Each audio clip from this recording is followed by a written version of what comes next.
It's not 5 o'clock, and they don't care. Welcome to Wine to 5. Entertainment, education, and everyday drinking for everyday people. Your hosts are Valerie Caruso and Stephanie Davis, two wine educators who don't need a clock to know when to pour that next glass. You are listening to Wine to 5, and today Val and I have a quick shot of a show for you guys because Val and I are in Orlando, Florida, and we are going to Podfest. And we just want to make sure that you guys know that we love you and we're thinking about you, but we wanted to keep it short, and we will get back next week onto our regular programming.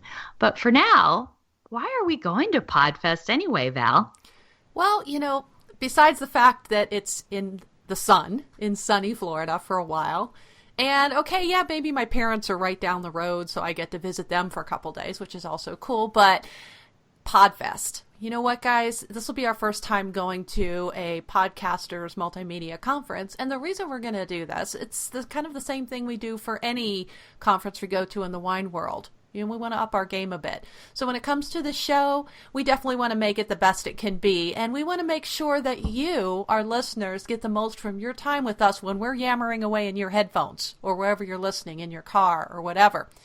We also have this desire to mingle with other podcasters and find the best practices so we can continue to make the best use of our time. I mean, we've been going at this for 98 weeks now.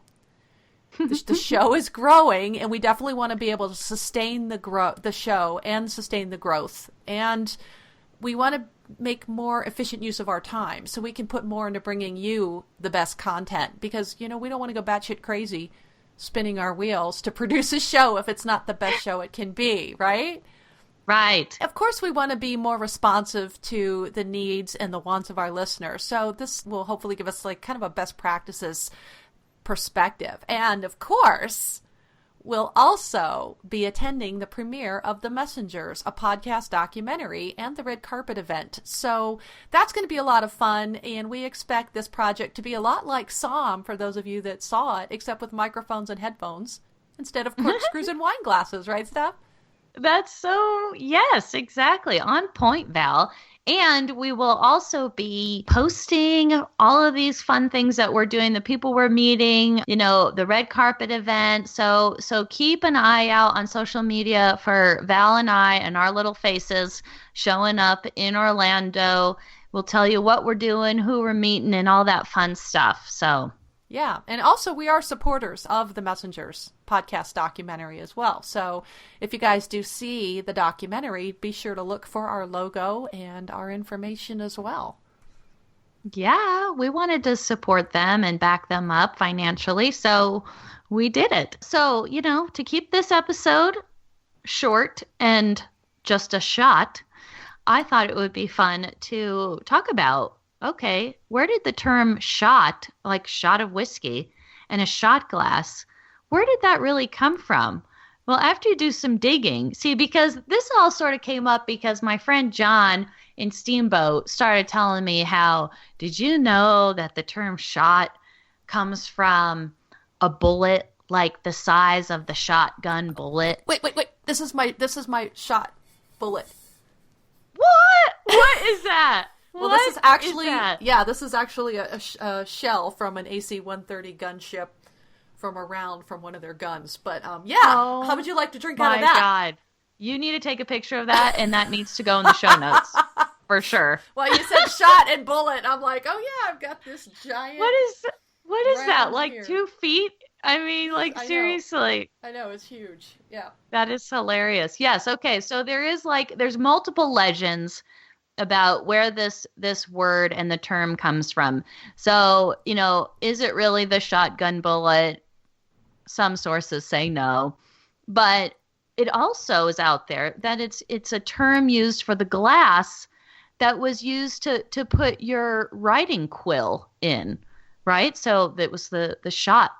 And then what about Val, a place to put the little bits of lead shot that were stuck in your roast quail while you were eating it? Well, yeah, what about that idea? If you go out and shoot your rabbit or whatever you're eating, and there's little bits of lead shot in the animal. Kind of like recently when I was in Rome and there was a rock in my lentil and farro soup.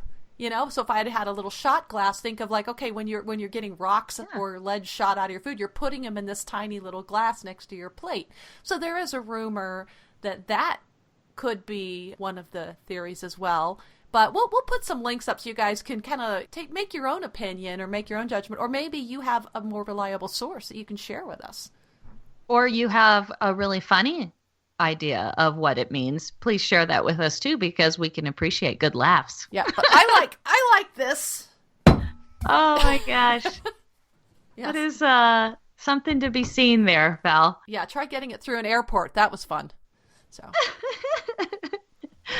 So we do have a couple of links for you to check out, and definitely we look forward to hearing your stories about the shot glass. Also, hey guys, since we're going to keep this short, if you're going to be in Orlando or particularly at Podfest this week, by all means, make a point of contacting us, coming to say hi, have a drink, and take a happy snap with us. We would love to see you if you're going to be down there. If you're a fellow podcaster or just down there in the area, definitely let us know. Yes. Yep. Yes, for sure.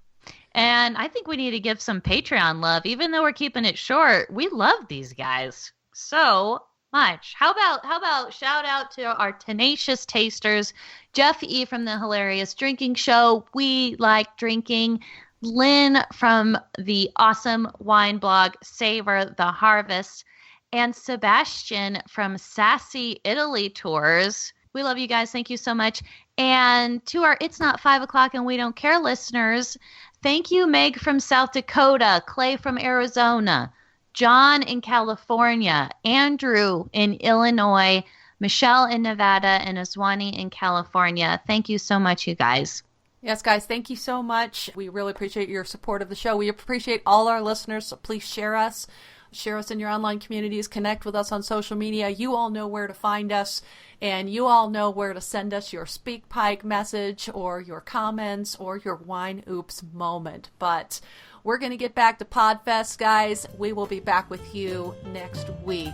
Until next week, cheers everybody. Thank you for listening to the Wine to Five podcast.